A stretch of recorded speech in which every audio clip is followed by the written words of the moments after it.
कुछ मजाक वाली स्टोरी बता रहा हूँ। ये क्या है, मेरे नॉर्मल जब मैं कोटा में पढ़ा करता था तब के एक्सपीरियंसेस हैं, है ना। कुछ एक्सपीरियंसेस हैं मेरे जब मैं पढ़ा करता था, तो वो एक्सपीरियंसेस मैं तुम्हारे साथ शेयर कर रहा हूँ, जिससे जब तुम आगे बड़ी क्लासेस में जाओगे तो तुम्हें पहले से ही हर चीज़ पता हो, पहले से ही वो गलतियाँ पता हो जो मैक्सिमम बच्चे करते हैं, है ना। क्या बताया जाए फिर, क्या बताया जाए आज, क्या बताया जाए आज।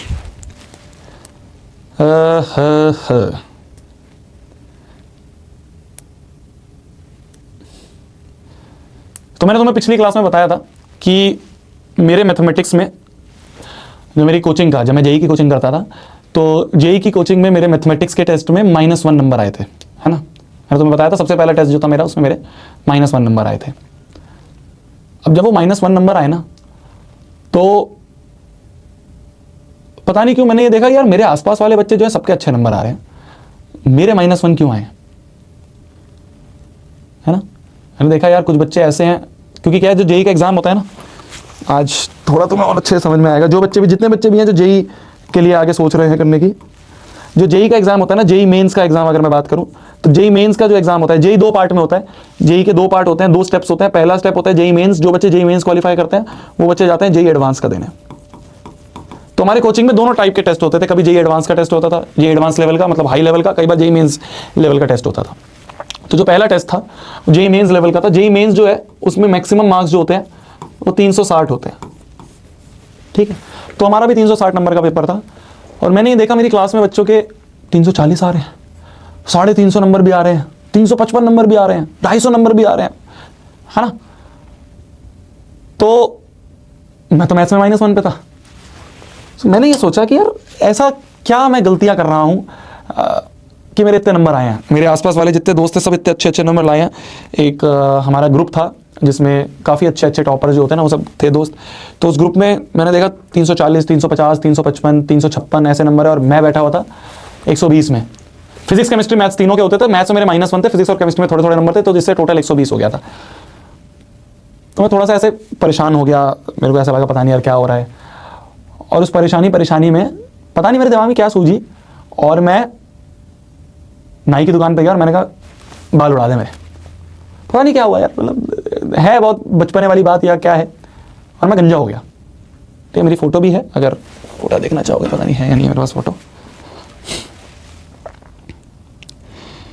एक बार देखता हूँ मैं। पता नहीं क्या सूझी मेरे दिमाग में, उन्होंने कहा मैं गंजा हो गया, पता नहीं क्यों। अभी तो है नहीं, एक फ़ोटो है ये, मतलब इसमें बिल्कुल गंजा तो नहीं दिख रहा हूँ मैं, बट हाँ थोड़े थोड़े बाल दिख रहे हैं। मतलब गंजा होने के बाद जो थोड़े थोड़े बाल आते हैं ना, उस टाइप के बाल दिख रहे हैं। ये देखो, इसमें तुम्हें दिख रहा होगा, मतलब इसमें जो फ़ोटो है, इस फोटो में ऊपर लिखा भी हुआ है। ये देखो, ये फ़ोटो है, दिख जा बेटा, आजा आजा आजा। हाँ ये फ़ोटो देखो, कोटा ऊपर लिखा ना, कोटा, डेट टाइम कुछ लिखी होगी ऊपर, दिख रहा है। हाँ ये दिख रहा है ना, कोटा। तो ये फोटो है, इसमें मैं गंजा हो गया था, और गंजा होने के बाद मेरी ऐसे ऐसे बाल थे, छोटे छोटे से आ गए थे। तो पता नहीं क्यों, तो मुझे भी नहीं पता कि क्यों हो गया था। और ऐसे बहुत डिप्रेशन वाला सीन में आ गया था कि मैं देख रहा था आसपास वाले बच्चे बहुत अच्छा कर रहे हैं और मैं इतना अच्छा नहीं कर पा रहा हूँ। मैं इतना मेहनत मेरी पूरी चल रही है, पर फिर भी नंबर नहीं आ रहे हैं। तुम्हें भी ऐसा फील हुआ होगा बहुत टाइम तक, या कई बार ऐसा फील होता होगा कि यार भैया हम अपना मैक्सिमम देते हैं, हम मेहनत तो पूरी करते हैं, पर हमारे नंबर नहीं आ रहे।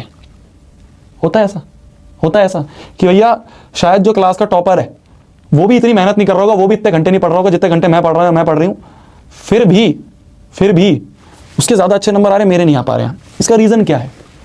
तो मैं भी यही देखता था। फिर क्या हुआ, मैं गंजा हुआ, तो गंजा होने के बाद मेरे एक टीचर थे, और वहाँ पे फिजिक्स के जो टीचर थे हमारे, उन्होंने मेरे को देख लिया कि कल टेस्ट हुआ था, उसका रिजल्ट आया और ये बच्चा गंजा हो गया, ठीक है। तो उन्होंने मेरे को बुला के पूछा कि क्या हो गया, क्या है। और उन्हें लग गया बहुत तेज कि सर 360 नंबर का पेपर था, 360 नंबर के पेपर में 110 ही नंबर आए हैं, और क्या मुंह दिखाऊंगा मैं पापा मम्मी को। पापा मम्मी तो सोच के बैठे थे मैं आईआईटी में जाऊंगा और यहाँ तो मेरे नंबर ही नहीं आ रहे हैं भैया, और सर मैं घर पे क्या नंबर भेजूँ, घर पे नंबर भेजूंगा तो वो और डांटेंगे। तो इस तरह से मैं खूब रोया उनके सामने, खूब। तो उन्होंने मेरे को एक चीज़ बोली कि शोभित देख, पहली चीज़ तो ये है कि रोने से कुछ नहीं होगा, ठीक है। अभी सिर्फ 2 ही महीने बीते हैं, 2 या 3 ही महीने बीते हैं। ये देख कि बाकी बच्चे जो हैं वो ऐसा क्या कर रहे हैं जो तू नहीं कर रहा है। तो मैंने कहा सर मैं तो पूरी मेहनत कर रहा हूँ, मतलब मैं तो सुबह से शाम तक बस बैठा ही रहता हूँ और कभी ये बुक कर रहा हूँ, कभी वो बुक कर रहा हूँ, ये कर रहा हूँ, वो कर रहा हूँ, पर सर मेरे नंबर ही नहीं आ रहे हैं। तो मैंने कहा कोई बात नहीं, टेंशन मत ले, तू देख अपना टाइम दे इस पे और मेहनत कर। तो मैंने क्या करा, मैंने कहा ठीक है सर, मेरे अंदर थोड़ी सी मोटिवेशन आई। जब मोटिवेशन आई तो मैंने सोचा ठीक है चलो और मेहनत करता हूँ। तो फिर और बुक्स लगानी शुरू करी, है ना, अलग अलग टाइप के क्वेश्चन सॉल्व करे, अलग अलग टाइप के बुक्स ले आया भाई साहब, भर भर के मैं अलग अलग बुक्स आती थी वहाँ पे, जेई नीट की, जेई की, मैं तो जेई की तैयारी करता था, तो जेई की अलग अलग बुक्स आती थी, मैंने बहुत सारी बुक्स पढ़ ली। मैथ्स की कितनी मोटी बुक आती थी एमएल खन्ना की, वो उठा लाया कि इसे सॉल्व करूँगा। फिजिक्स की एक बुक आती थी सिंगेज नाम की, इतनी मोटी बुक है फिजिक्स की, वो उठा लाया, वो सॉल्व करूँगा। एचसी वर्मा सॉल्व करूँगा, है ना। केमिस्ट्री की एक आती थी ओपी टंडन नाम से आती थी केमिस्ट्री की, वो उठा लाया, इतनी मोटी बुक है, सॉल्व करूँगा। मतलब 10-12 हज़ार रुपये मैंने बुकों में खर्च कर दिए कि सारी बुक सॉल्व करूँगा। तो मैंने सारी बुक्स जितनी जितनी मेरे से सॉल्व होती थी उतनी उतनी मैंने सॉल्व करी। और फिर 2 महीने बाद मेरा टेस्ट था। 2 महीने बाद मैंने सोचा अब मैंने मेहनत करी है और अच्छे से, मतलब ऐसा सीन हो गया था कि शायद मैं 3-4 घंटे ही सो रहा था दिन में, मतलब मैं पागल हो गया था। मैं बिल्कुल एकदम तुम्हें ऑनेस्ट बताऊँ, पागल हो गया था। मैंने कहा कि मेहनत करनी है यार, ठीक है, जा रहा हूँ 5 मिनट में, मेस में जाता था, मेस में जहाँ खाना मिलता था 5 मिनट में खाना खाया, वापस आ गया और बुक सॉल्व कर रहा हूँ, बुक सॉल्व कर रहा हूँ, ये कर रहा हूँ, वो कर रहा हूँ। 2 महीने बाद टेस्ट हुआ, 360 नंबर का टेस्ट हुआ, 360 में से नंबर आए मेरे 140। 20 नंबर बढ़ गए, है ना। फिर मैं और डिप्रेस्ड हो गया, यार ये क्या हो गया यार, इतनी बुक सॉल्व करी, इतना कुछ करा, नंबर ही नहीं बढ़े। फिर मैं सर के पास गया, मैंने कहा सर अब तो इस बार तो देखो, मैं इतनी सारी बुक्स भी थी, इतनी सारी बुक्स भी सॉल्व करी, फिर भी नंबर नहीं आए सर, अब क्या करूं इससे ज़्यादा। मैंने बोला सर काफ़ी टॉपर्स ऐसे हैं जिन बच्चों के 360 में से 300 साढ़े 300 नंबर आ रहे हैं, उन बच्चों को मैं देखता हूँ वो खेलते भी हैं, है ना, वो आराम से 8-8 9-9 घंटे की नींद भी ले रहे हैं। यहाँ मैं 4 घंटे की 5 घंटे की नींद ले रहा हूँ, ऐसा कर रहा हूँ कि 2 घंटे सो रहा हूँ, 2 घंटे उठ रहा हूँ, 2 घंटे सो रहा हूँ, 2 घंटे उठ रहा हूँ, फिर भी सर मेरे नंबर नहीं आ रहे हैं। वो लोग तो सर सिर्फ 3-4 घंटे पढ़ते होंगे दिन में, मेरे दिन में अगर 24 घंटे में से मैं अगर 18 घंटे उठा हुआ हूँ तो 18 घंटे में से मैं 17 घंटे पढ़ ही रहा हूँ। मैं तो मतलब तुम मानोगे नहीं, विश्वास नहीं करोगे विश्वास नहीं, चैट पब्लिक कर दो, तुम विश्वास नहीं करोगे।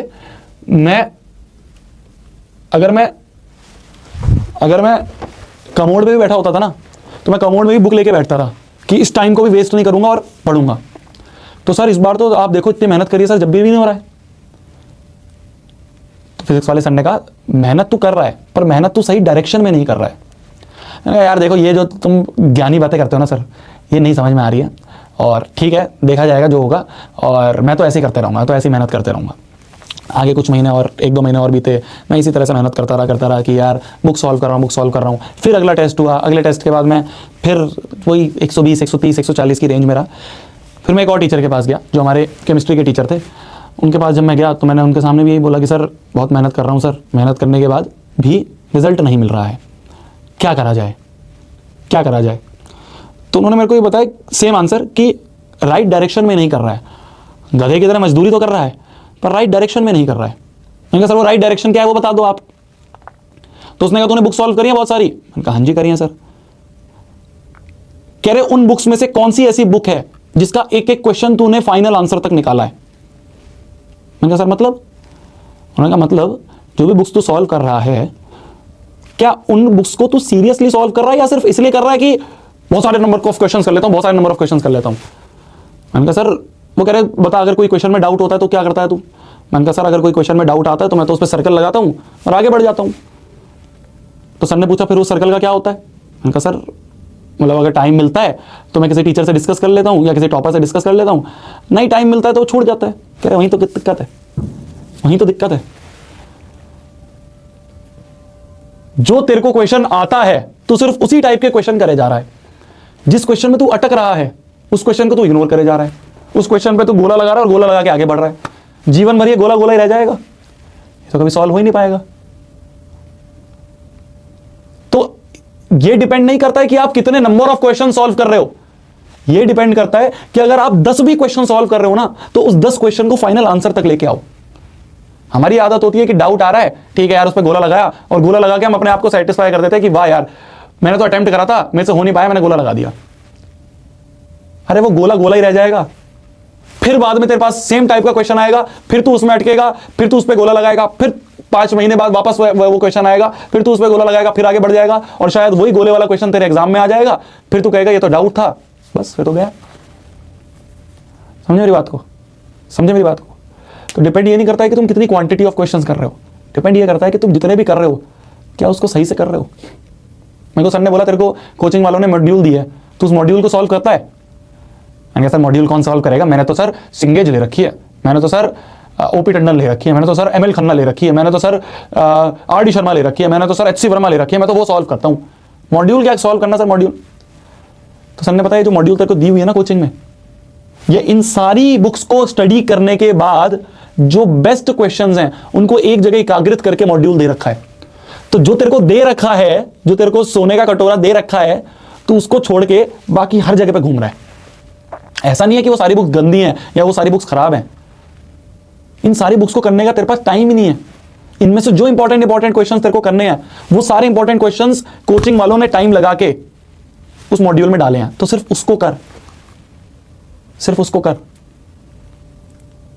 तब मेरा दिमाग खुला। मैं तुम्हें बोलता हूं ना, मैं तुम्हें हर बार बोलता हूं क्या कि फलाना फलाना बुक्स पे मत भागो। तुम आर.डी. शर्मा सोचते हो, है ना, तुम सोचते हो मैं आर.एस. अग्रवाल भी कर लूंगा, तुम सोचते हो मैं फलाना क्वेश्चन बैंक भी कर लूंगा, तुम सोचते हो मैं फलाना सैंपल पेपर भी कर लूंगा। उन सबसे कुछ फर्क नहीं पड़ेगा। वो सारे सैंपल पेपर, वो सारे क्वेश्चन बैंक, वो सारी रेफरेंस बुक, वो सारी की सारी बुक्स जो हैं उन सबको पढ़ के, उन सबको एनालाइज करके, वो सारे प्रीवियस ईयर क्वेश्चंस, उन सबको एनालाइज करके ही हम अपनी कंटेंट बनाते हैं, उन सबको एनालाइज करके ही हम डीपीपी बनाते हैं, उन सबको एनालाइज करके ही हम टेस्ट बनाते हैं। और हमारे अंदर, बच्चों के अंदर क्या टेंडेंसी होती है कि जो मिल रहा है उसकी वैल्यू नहीं करेंगे। हाँ वो एक बुक, अरे वो सारी बुक बहुत अच्छी हैं, मैं मानता हूं सारी बुक बहुत अच्छी हैं, पर वो सारी करने का तेरे पास टाइम नहीं है ना। तो कोचिंग में क्यों पैसे दे रहा है? कोचिंग में पैसे क्यों दे रहा है? अरे कंटेंट तो यूट्यूब पे भी फ्री अवेलेबल है, बुक्स तो बाहर भी तो खरीद सकता है। तू उस एक्सपीरियंस के पैसे दे रहा है, जो वो टीचर जिसने वो मॉड्यूल बैठ के एक एक क्वेश्चन बनाया है उसके टाइम के पैसे जा रहे हैं बस। तो तू अपनी कोचिंग की मॉड्यूल छोड़ के बाकी 100 चीजों पे भाग रहा है और इसको कह रहा है इसको देखा जाएगा। अरे यही है मेन, यही है मेन।